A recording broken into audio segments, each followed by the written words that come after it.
How many of you have liked the Bible archaeology classes we've done so far?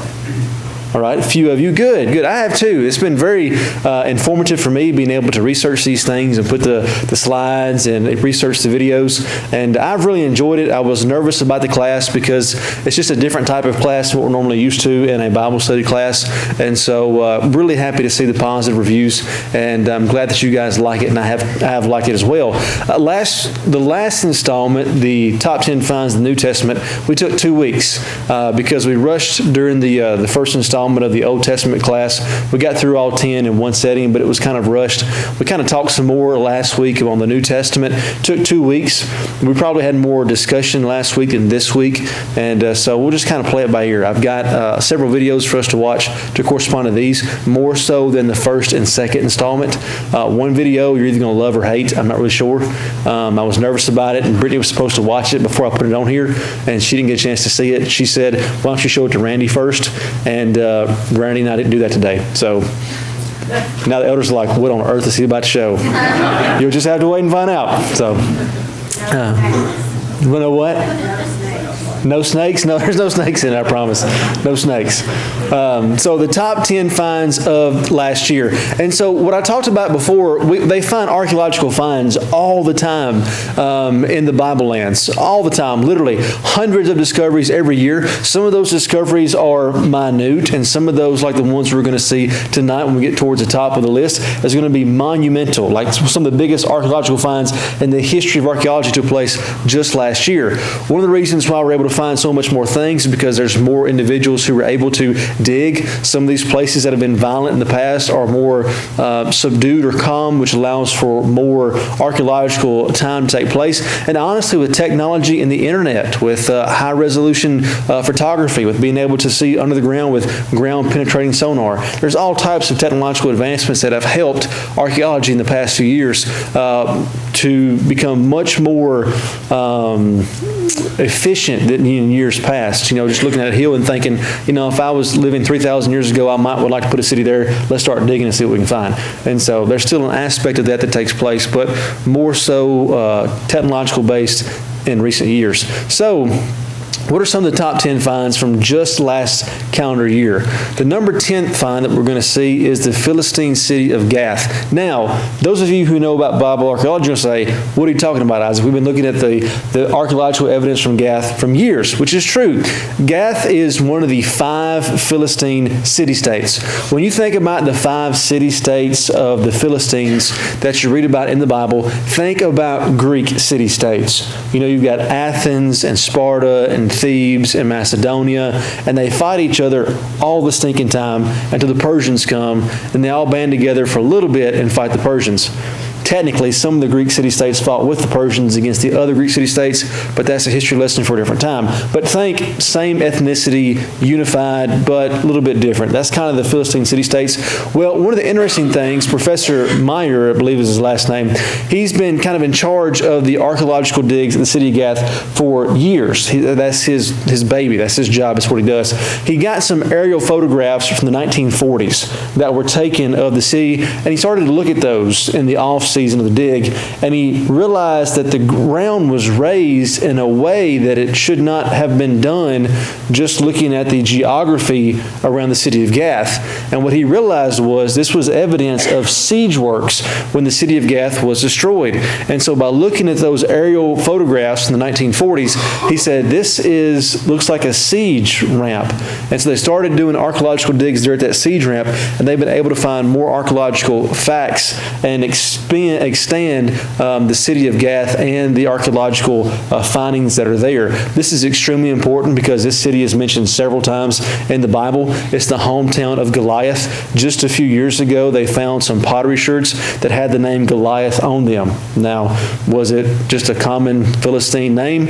Was it a pottery shard to one of their, famous warriors? We've got no idea, but pretty cool that you can find a pottery sherd from the city of Gath that's got the name Goliath on it. Pretty neat. Also, David takes refuge here whenever he's on the run from Saul. In 2 Kings chapter 12, verses 17 and 18, that passage says, at that time, this is talking about the siege of Gath, what we can find. It says, at this time, Hazael, king of Syria, went up and fought against Gath and took it.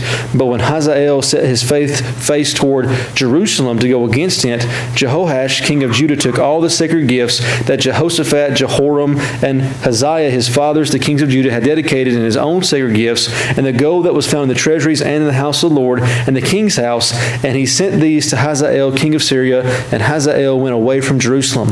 And so we can actually see the siege works mentioned here in 2 Kings 12, 17 through 18, when Hazael, the king of Aram or Damascus or Syria, mentioned the same thing in different historical texts, goes and defeats the city of Gath. We can now see the Bible is correct. There was a siege, and we can date that to the time of when this takes place in 2 Kings chapter 12. And so pretty interesting find.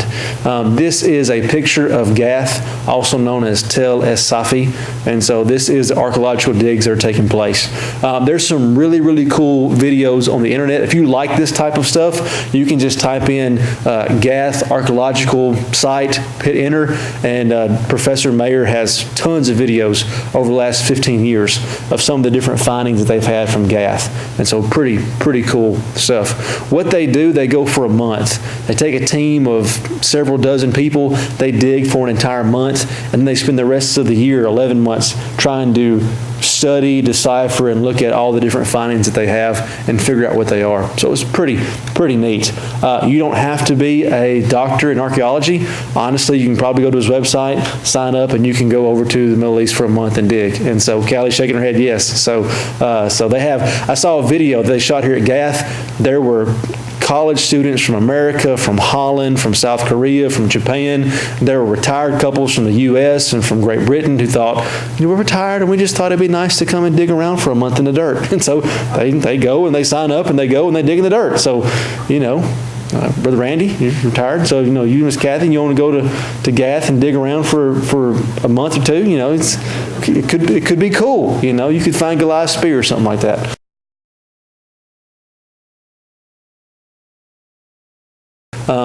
The number 9 find that is really interesting are the Dead Sea Scroll fragments. Now, if you remember, we talked about some of the most important archaeological finds of all time of the Old Testament and New Testament. In the Old Testament, one of the top ones was the Dead Sea Scrolls. This was monumental for us in learning more about the Hebrew language, for us learning about the text of the Bible from the Old Testament. If you remember back several weeks ago, we talked about this pushing the Hebrew text back over 1,000 years. And so it's a massive, massive find. These fragments, when they were found, were 2,000 years old. They're papyrus. They're plants. Very brittle. Got to handle them with care. But they're also very faded. The ink is faded. They're hard to read. And so what they did was they took the small fragmental pieces that were hard to see, that were small, and put them in cigar boxes. They filled up about 30 cigar boxes full of fragments. Over the years, we spent a lot of time looking at the larger portions of the Dead Sea Scrolls, but we haven't really spent much time with the fragments, especially the ones that were hard to read. Well, in recent years, using modern technology, high-resolution imaging, different types of light reflections coming off the pages, they can literally take texts that are basically invisible. You can look at the parchment paper and say, I can probably tell that something was written on there at one time, but being able to see what it says is just completely indecipherable. The ink is faded way too much. They put those things and they shoot different types of light rays at it, and it glows, and you can literally see the text come to life that's naked to the human eyes. It's incredible. And so they've been using some of the fragments. They've been looking at these things. They're discovering new portions of biblical text, like Psalm 147, verse 1 was discovered. It was discovered in the 1940s, but we were able to actually read it for the first time in the last few years with that imaging. Very, very cool stuff.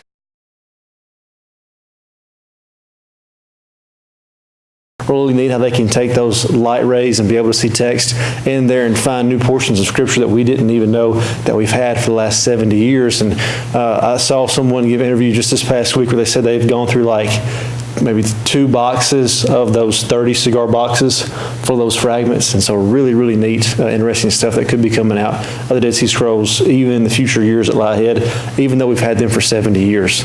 And so really cool. This is an example of how they use the computer system to be able to look at the handwriting. And so one of the things they can do is they can actually match up the handwriting. And so what they'll do is they'll put the fragments together that have the same handwriting, and then they're able to kind of, like this shows piecemeal different texts together and say, okay, these 7 fragments came from one text. And so you can kind of see how it's like a puzzle piece there. So really, really cool stuff. Number 8. The ruins at Tel Eton. And this is really important because this was discovered by mole rats just this past year. And one of the things that's really cool about this discovery, besides the mole rats, is there's this massive structure called the governor's residence. And this is important because it dates, because it was destroyed and because of the things that were in this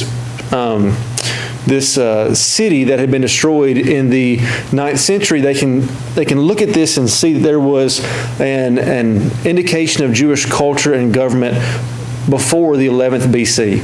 11th century BC. And so critical scholars would say that the idea of David and Solomon having a united monarchy, the idea of all this land being controlled by one Jewish state, just isn't the case. That they're going to try to push the Exodus as far back as possible. They're going to try to make David a mythological figure. If he wasn't a mythological figure, then his accomplishments, his land mass is greatly exaggerated in the Bible. He's not this king of this large swath of land like the Bible records. And so when they were able to find these ruins at Tel Eton and see there at this location there was a large structure, and this was because of the artifacts a Jewish controlled area, that points to the idea that there was a centralized united monarchy even the 11th century BC. And of course that reign goes back to the reign of David himself and also of Solomon. And so very, very cool. And this was just a small video, the one that I didn't ask the elders to play or my wife, and so it's a minute long,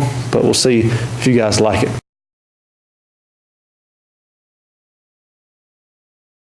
And so I saw that and thought, how cool is that? Because you may think, well, Isaac, how do they find these places in the Middle East? There are drones taking pictures of the ground and looking for, decompressions and all kinds of stuff like that. It's like, yes, sometimes. Or sometimes people are just walking around and thinking, man, look at all the moles here. Is that a piece of pottery in that little mole-like mound? It's like, I guess it is. We should dig here. And so this is the site at Tel Eton. And so this is what it looks like now that it's been excavated and pushed aside. But this site was found because some mole rats were trying to make it a home. And they said, man, there's a lot of debris coming up from these mole rat holes. And started looking around and searching. And there's this massive building that they think is either a government structure or the home of a wealthy official that dates back to the times of David. And so really kind of neat and interesting there. Any questions or comments on 10, 9, or 8? They're all interesting, but I promise it gets better as we go along. So no more videos of... Over time and the dust blowing and sediment, it covered all that up. Yeah, a lot of this is because there's so much destruction that takes place. Like this right here, this was built somewhere probably between the 12th and 11th century. And then when you have where this is located in the 7th and 8th century, where this is located, this was probably destroyed by Hazael, the king that we talked about that besieged Gath. And so there was a lot of turmoil and fighting that took place during the 8th and 7th centuries between the kings of Israel, the kings of Tyre, and the kings of Aram or Damascus. In this region, a lot of fighting, a lot of going back and forth, and in the midst of that fighting, a lot of times buildings are destroyed. Whenever the Babylonians come in and they destroy Jerusalem in 586, the entire city is completely destroyed. The Jews come back and rebuild it, and the Romans come in 80-70, completely destroyed again. And so a lot of these times, these buildings aren't just kind of like left in pristine condition, they just kind of decay over time. A lot of times it's quick, sudden, and violent, which leaves a lot of debris, a lot of archaeology, a lot of things to be found in the dirt. And it's also collapsed. And so it's a lot easier for the earth to cover 2 feet of ruins than 15 feet of building structure. And so that's why you kind of see what happens, like it is. Great question, though. Great question. I was like finding all these arrowheads over by First Creek Dam. You know, people just don't realize this stuff is everywhere. Yeah. Well, when you have people living on top of the same dirt for 10,000 years, you know, it's not hard to find stuff, right? And so it's kind of cool. Growing up on a farm, you know, you'd find arrowheads when you're plowing all the time, right? Because you plow it up and the rain comes and you're going to, you know. So I've stopped the tractor a lot of times to get off the plow and pick it up and be like, oh, it's just dirt. Like, you know, like it shines and you think it's arrowhead and it's just dirt. But, you know, but you find that one, it makes you keep coming back for more. But no ancient Jewish cities in Middle Tennessee to be found underneath the plow. So not as exciting as maybe the Middle East. So good questions and comments. Anyone else? I was wondering why they built on top of buildings, even important buildings. Yeah. Well, Are they trying to destroy or get rid of it? Well, I think a lot of the times you're coming, a lot, especially in this part of the world, a lot of times whenever cities are being built, most times they're being rebuilt, because oftentimes when you take a city in the ancient world, you destroy it in the process. And so you're thinking about winning a battle and not dying. You're not really worried about preserving the enemy's homes or buildings. It's like, we'll tear it down and destroy it, and then after the battle's over with, we'll use it as, you know, free material. And so just like last week we talked about the Pilate inscription, you know, it was used for a theater. You know what I'm saying? It was, you know, it's just like, well, here's this nice, clean, square stone. What are you going to do with it? Well, I'm building a house. I'll take it. Like, you can go over to Italy today, and there's all types of buildings that were built in the 1800s, and they're using, like, you know, they were using stuff cut by the Romans 1,700 years earlier, because, you know, it's a square marble stone. I mean, I can find somewhere in my house to put it, you know. And so that's the same kind of idea, you know. And I don't think that people have always had an appreciation for stuff of antiquity like we have in recent years. You know, like, I think we get really excited about this stuff, where I think people in ancient times who were just trying to survive till tomorrow were like, it's a piece of stone with some scribbling on it. What's the big deal? You know, like, put it, you know, just put it somewhere. And so, but for us, it's like, no, this is cool. This is important. Some of you even now are thinking, the last 4 weeks have been looking at nothing but a bunch of, you know, stones with scribbling on it for me, you know. So, Todd? Well, we talked about them building down to 80 or 90 back then. Oh, yeah. It's not like they have excavators that just come in and just clear out land. Yeah. Instant house like we have now. Oh, yeah. We have to do a lot more work. But, you know, some of the things we also got to remember, there's some things that were built that weren't supposed to be. For example, when Jericho was destroyed, God told the people, you don't rebuild this thing. Yeah. And the person who rebuilds is going to be cursed. Well, it got rebuilt, and that person got cursed. But, you know, there were situations that people just did that. They just go on top of whatever there. Yeah. Well, and a lot of times cities are there for a purpose, right? It's probably close to water, easily defensible. You know, it's got the high ground. And so the same reasons why those people made it a city is probably close to a trade route of some kind. So it's, you know, all the intangibles that make for a good city, you know, are still there whenever you're wanting to build a city too. And so, yeah, great point. Great point. All right. Number 6. Number 7. Here we go. The Beka Temple Weight. And this is really cool. This is really neat because it goes back to the First Temple period. The First Temple period dates from 1000 to 586. Obviously, 1000 is about the time frame that David laid aside the materials for the temple. Solomon builds the temple as he is becoming king. You can argue for somewhere between 1000 and 950 for an exact date. But we do know when the temple was destroyed. It's destroyed in 586. And if you read the Babylonian Chronicles, we can know the exact day it's destroyed. It's in March. We looked at that a few weeks ago. And so the Babylonians come in, they destroy the temple. Completely destroy it, right? Take away all the gold, silver, all the good stuff, and leave the rest in shambles and ruins. And so anything that you can find dating back to the first temple period is really cool, because number one, it's 3,000 years ago. Anything from 3,000 years ago is tremendous. But you're talking about a place where they built the temple, it was destroyed, the Jews come back and build the second temple, and then that stands there for about 500 years, and then the Romans come in, they destroy the temple, and then it lays in ruins, and the Christians come back and build on top of it, and the Muslims come in and build on top of it, and so you have like just 2,500 years of people constantly coming in, moving things around, and so to find anything from the first temple period is a really, really big deal. Anything. And so this Beka temple weight was found just this past year, and this was important because this was used to measure the temple tax.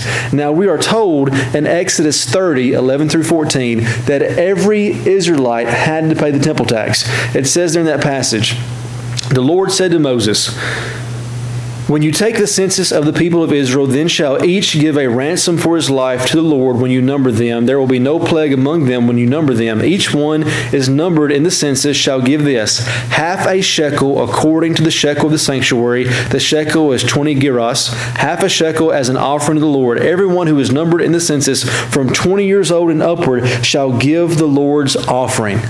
And so they had to pay a temple tax, everyone who was over the age of 20 in the census. And so how long did they do this? In Matthew 17, Peter is asked whether or not Jesus is going to pay the temple tax. So 1,500 years later, they're still paying the temple tax. Anybody know how Jesus pays the temple tax in Matthew 17? That's right. He tells Peter to go, and the first fish that you catch is going to have a shekel in his mouth, right? It was actually a Roman coin that equaled to a shekel, half for him and half for Peter, right? So 1,500 years later, Exodus 30 is still in effect.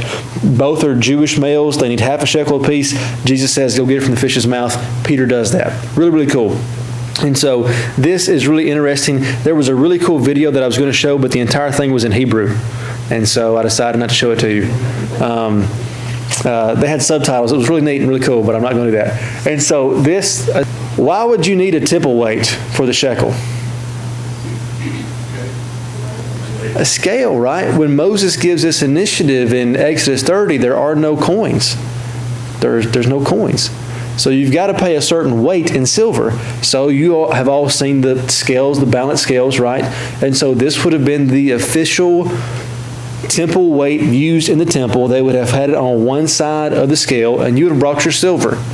Whatever silver you had, pieces of silver, silver ring, whatever it was, and you put it on the other side of that balance until it even out. And when your silver pieces matched that same thing, you had paid your temple tax. And so this was there in the temple 3,000 years ago as Jews were coming up with their pieces of silver to pay the temple tax.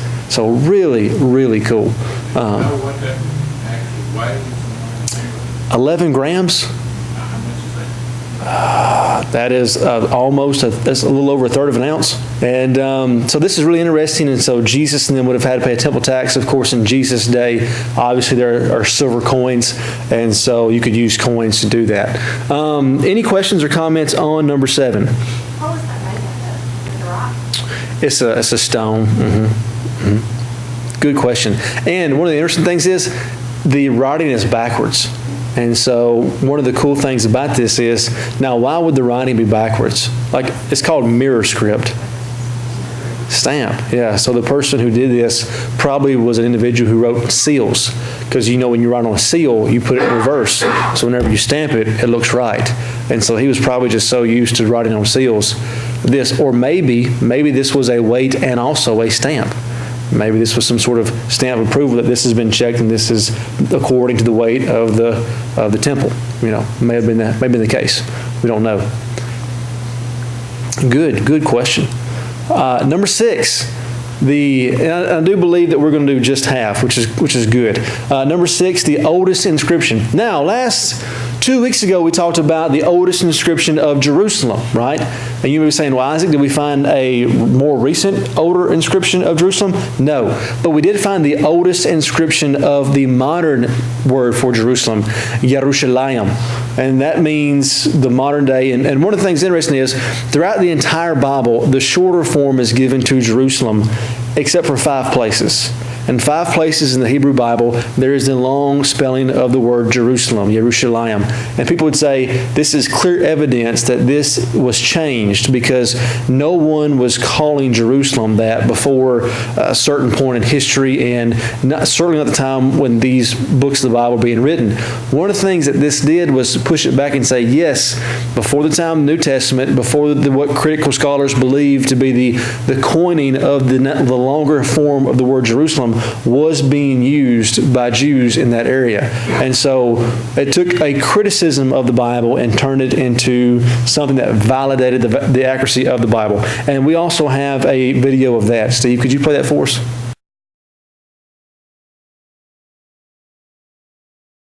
The royal figurine. This dates back to the 9th century BC. Of course, that's in the 800s BC. And this is really cool because this was found at Abel Beth Makkah. And this is going back to the 9th century. And this is from this town. And the interesting thing is this town was destroyed. And this town in the 8th century was held by 3 different nations under 3 different kings. Ahab of Israel, right? We all know about King Ahab, right? He's mostly famous because of his wife, who was Jezebel, right? So the Bible tells us about Ahab. It also talks about Ethbal, who's the king of Tyre. And it also talks about Hazael, the king of Damascus, or Aram in the Old Testament. And so this city is ruled by these 3 kings almost simultaneously because of the way the borders are going back and forth. This city is destroyed. And recently we found this royal figurine with a crown around his head. The workmanship is quite good, and so they think it references one of these 3 kings. Now, we can't tell which king it is talking about. There's a small chance that maybe it's not any of these kings, but they feel pretty confident that it's referring to one of these 3 kings, and all 3 of these kings are recorded in the Bible.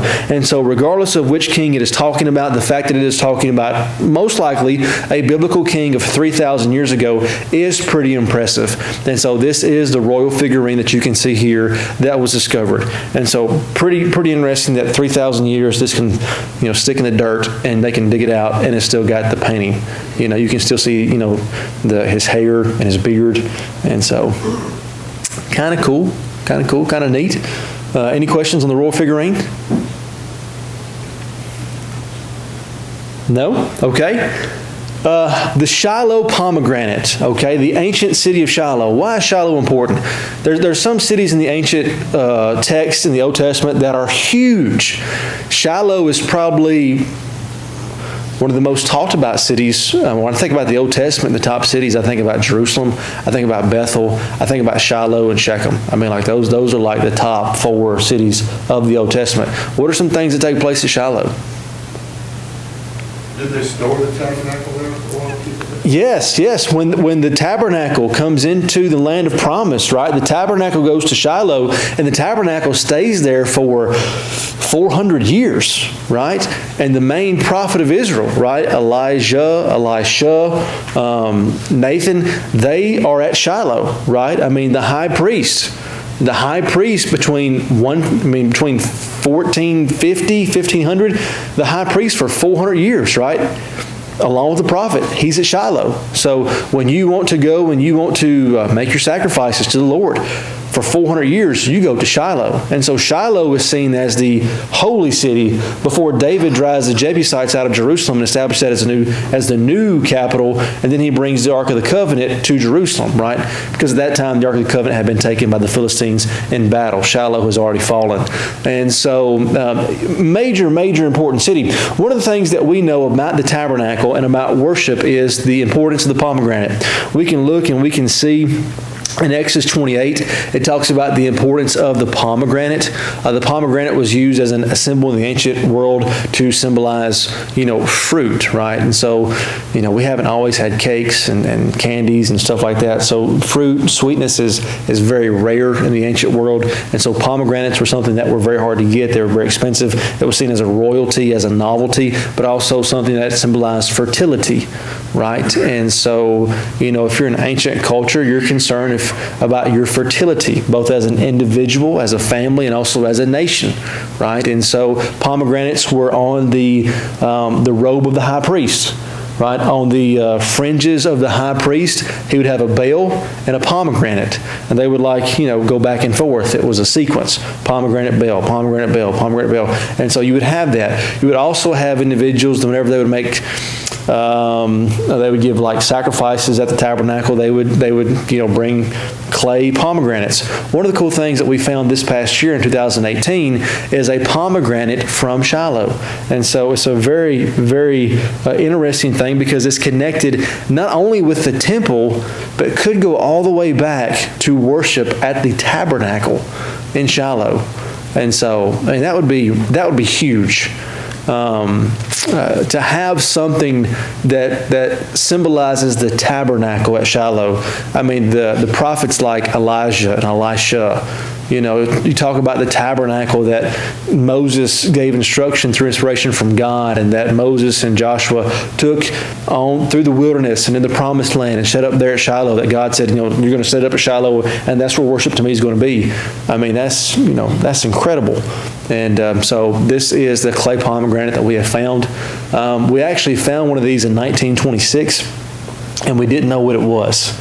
And so they basically had it locked away in a museum for 80 years, didn't know what it was. And when they found this past year, somebody said, that looks like that thing in the museum that we don't know what it is. And they took it out, and it matched up, and they could tell it was actually broken in half, and it was the top half of the pomegranate. And so, interesting that we actually had one of these for almost 100 years and had no idea what it was. And so, which also came from Shiloh. So, pretty cool. I know it's kind of hard to get excited about a piece of clay, right? But trust me, it's a big deal. It's cool. Pretty big deal. Number 3, the governor's seal. And so this is really interesting because this past year in 2018, in Jerusalem, we found a seal that said it belonged to the governor of Jerusalem. And this is important because in the Bible, this office is mentioned twice. Once in 2 Kings 23, verse 8, and 2 Chronicles 34, verse 8. And this is interesting because it's mentioned these two places. 2 Kings says, Joshua, the governor of the city, and 2 Chronicles says, and Maaseiah, the governor of the city. And so for long times, we had no indication whatsoever this was ever an official office outside of these two passages from the Old Testament. Now, you've got to realize that these things are talking about a position that was there almost 3,000 years ago. A lot has happened in Jerusalem in 3,000 years. The Babylonians come in, they destroy everything. The Jews come back, they rebuild the city. It's destroyed by the Greeks. It's rebuilt again. You have the infighting with the Maccabees and the Greeks. The Romans come in, it's destroyed in AD 70. Then you've got the people of the land that come in and establish it. You've got all the crusade fighting going on between 850 and 1350. You got all this stuff going on in Jerusalem.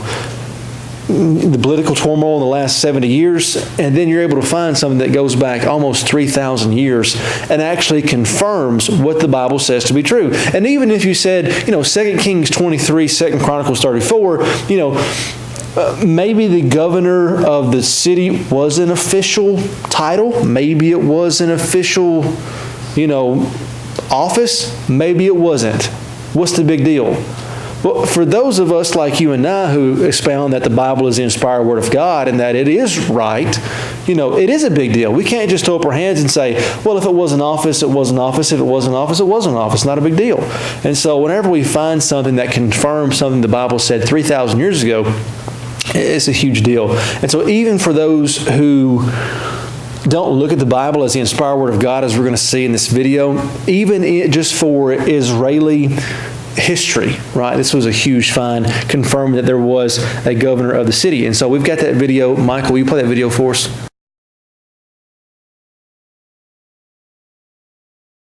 The next one is really cool that we're going to be talking about, and we're going to be talking about the Pilate ring. Now, we talked about this when talking about the top 10 archaeological finds from the New Testament. And one of the top archaeological finds that we found from the New Testament was the Pilate stone. If you remember, this was the only historical reference that we had to Pilate outside of the Bible. And that was true until last year. We found our second reference to Pilate that we have ever found. The crazy thing was that it was discovered in 1968. You say, well, Isaac, this is about the top 10 archaeological finds 2018. You said we discovered it last year. Well, that's right. We actually discovered it in 1968, but it wasn't actually analyzed for 50 years. And so they had this ring and never looked at it. They just thought, well, it's just a piece of jewelry from, archaeological find in Jerusalem. And they looked at the ring, they analyzed it, and realized that it had the name of Pilatus, of Pilate on there. The ring was discovered in 1968 but wasn't analyzed. And so is this the biblical Pilate? Some would say no, because some people are always going to be haters and say no. But when you look at the archaeological evidence, there's probably no way this isn't Pilate's ring. Number one, we don't know of any other Pilate from history, to my knowledge, especially of any other Pilate that is in Jerusalem during the time of the first century. And this ring is found at the Herodium. Now, you may be asking yourself, what is a Herodium? I'm glad you asked that, because I'm going to tell you. This is Herod's palace just south of Jerusalem. And so, as you know, that when Pilate became the governor of Judea, he came there. He lived in Caesarea Maritime, and he would have had a place to stay in Jerusalem. Now, he probably stayed there close to the temple that was there at the, what is it called? Fortress Antonia. That's exactly right. Named after Mark Antony. That's exactly right. Fortress Antonia, which is right there beside the Temple Mount. And so, but there was also this palace. And so here you have the palace of Herod, which is destroyed in AD 70. So only 40 years after Pilate is the governor, and you find a copper Roman ring. It is a Roman ring. It is a cavalry ring, which Pilate was an officer in the cavalry, and it says of Pilate. And so there's probably zero chance this did not belong to Pilate. And so the Pilate stone is really cool because it mentions Pilate's name. This is even cooler because it doesn't just mention Pilate's name, but it was probably Pilate's ring. And then your mind just starts to wonder, did Pilate have this ring on when he condemned Jesus to die? I mean, was this at the crucifixion? Was this at, and so maybe it wasn't, but maybe it was. And if so, that'd be super cool. Could you imagine finding the ring belonging to Pilate that he would have wore as he's condemning Jesus to death and washing his hands in the basin? I mean, that's just, I'm not saying it is because I don't know for sure, but man, wouldn't that be cool? And so this is the ring. As you can see, you have the ring, then you have the inscription, what it looks like, so you can kind of see a little bit better what it looks like there on the right-hand side. Any questions about the ring of Pilate?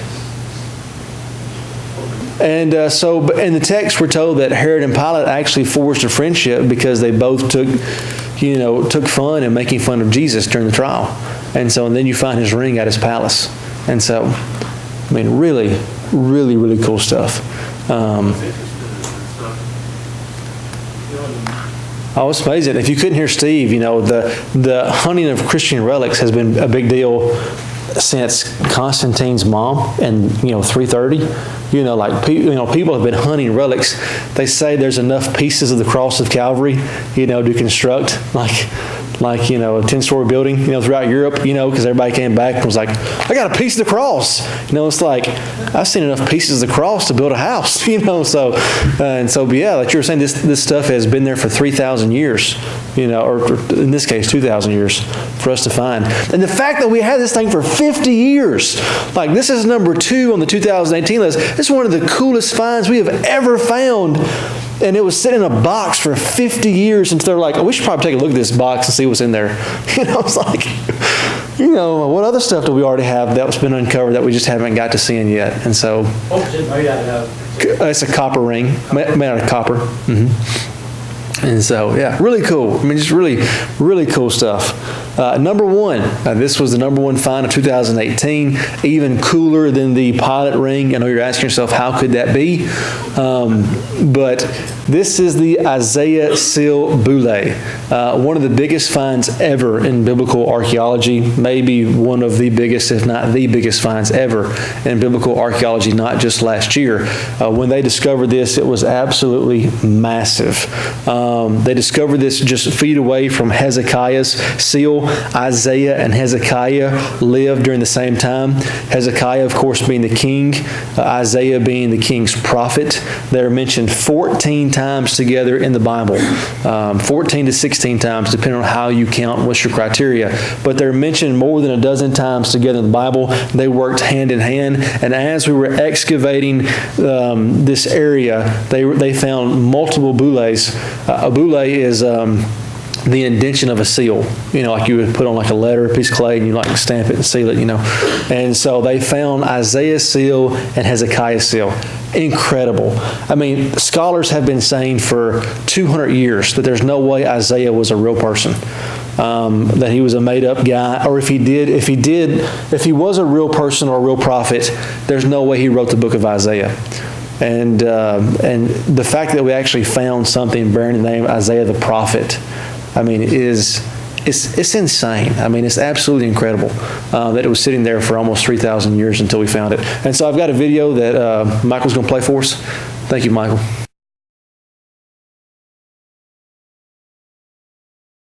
And so as you can see there, that she says it's inconceivable that this doesn't belong to Isaiah the prophet. And so the context of where it was found, close to Hezekiah, almost assures us that it is. So think about holding that and thinking about Isaiah the prophet that we read about in Scripture, stamping that with his probably ring or signet of some type, and sending that on. And so being able to touch something that the prophet Isaiah really touched would be just absolutely incredible. That is all the time we have. It is 8 o'clock. There is one more video that I have to play. It's 3 minutes long, and so I'm not going to ask Michael to play that now, but after we have our closing prayer, I'll play that video for anybody that wants to stay behind and watch it. We've already run out the top 10, but it's a little something extra I wanted to share with everybody because I think it's super, super cool, and I won't tell you what it is because maybe you'll stay and watch it, but I realize that we've got time constraints. But the takeaways from our class is that we are making archaeological finds all the time. These top 10 things were found in 2018, or in the case of the pilot ring, analyzed in 2018. And so in the pilot ring and the Isaiah seal were two of the biggest archaeological finds we've ever found in the history of archaeology, and they both came from last year. And so that's incredible.